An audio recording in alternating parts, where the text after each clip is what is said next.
And now, from your local election headquarters, the only locally produced political talk show discussing the issues that matter to you. This is Big Country Politics on KTAB.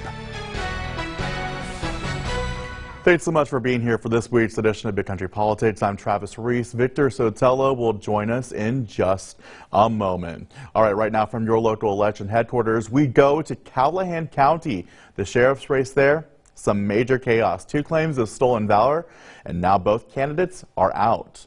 Also right now, we know both candidates are without a job. Here's KTAB's Mercedes Hernandez with the very latest. Honestly, I'm terrified.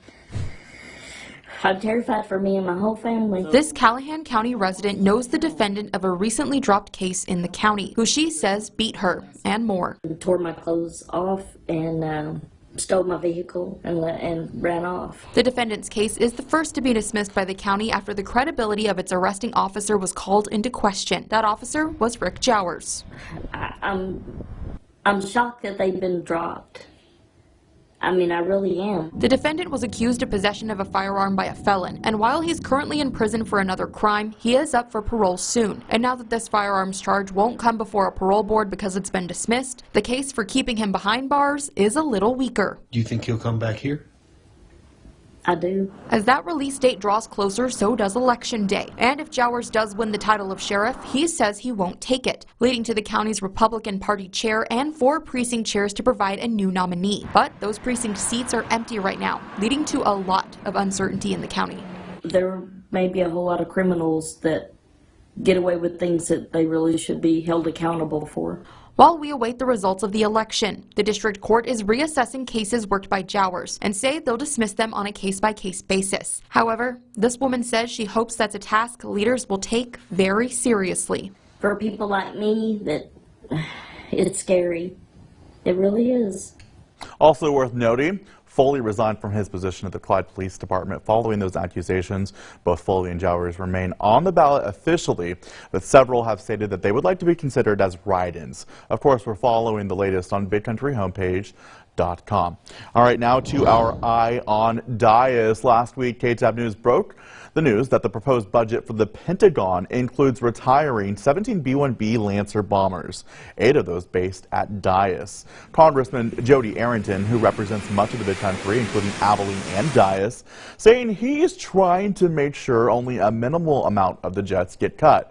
Arrington announcing his plans to take a look at the 17 aircraft on the list to be retired and see if there's anything he can do to keep them running to minimize the effect on Dias Air Force Base. If there's more resources we can bring to bear to mitigate the loss of the B-1 as we transition, then I'm going to look to do that, but only if the airmen are safe, only if it's cost effective.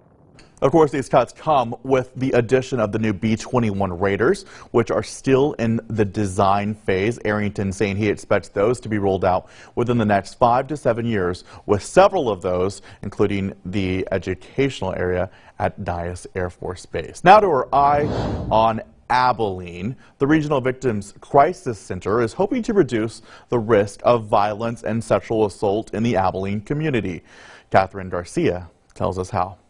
At the Regional Victim Crisis Center, employees are well aware that Abilene faces a presence of violent crime and sexual assaults. So we've done a lot of work with youth individually and when in classroom settings, just educating them on ways that they can keep themselves safe. But as social worker Chastity Williams puts it, for many people in Abilene, the presence of such gruesome acts is a hard pill to swallow. Especially when there's like a new, fresh news story. It's always like this, the first thing is like shock and awe, like, oh my gosh.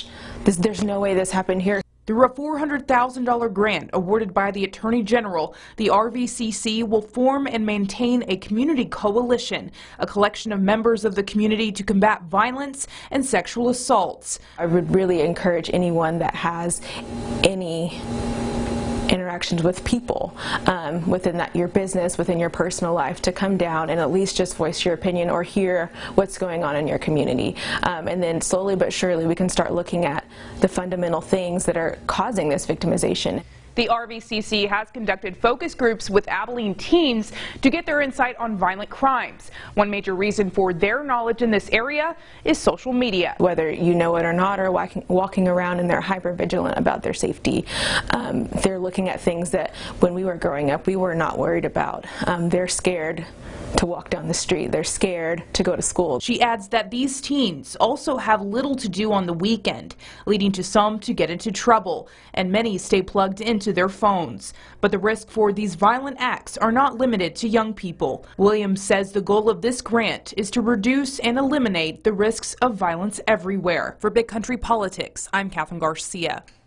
Now, that organization, they're currently arranging a date for its first community coalition meeting, inviting everyone from Abilene to attend.